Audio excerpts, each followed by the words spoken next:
If one wants to know, from a different perspective as to how things or inanimate things or objects, for example, some of uh, the items of Rasulullah sallallahu alaihi wasallam that are kept in some museums today and the like, how one could possibly derive benefit from that is benefit not only from Allah, is blessings not only from Allah subhanahu wa ta'ala. And the answer is absolutely yes.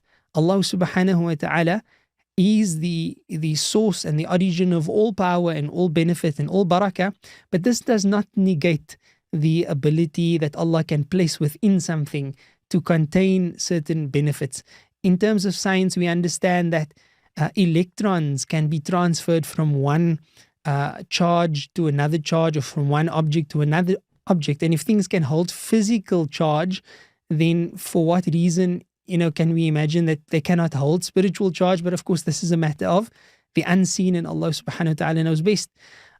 Looking into our sacred law, if you want to look at it from a paradigm of sacred law, consider the ruling that is applied to a sheet of leather. The sheet of leather is an ordinary sheet of leather, nothing special about it, until it becomes attached to a mushaf, in other words, a copy of the Quran, as a cover for that Quran. From that point onwards, touching that piece of leather now requires wudu.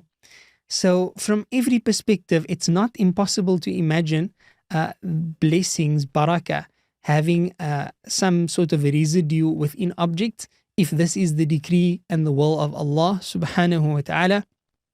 And there are many different narrations and different stories that give the same indication from the lives of the companions radiallahu ta'ala anhum ajma'een.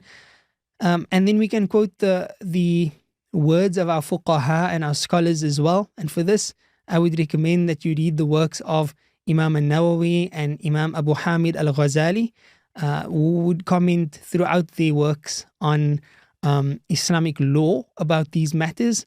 And Allah subhanahu wa ta'ala knows best.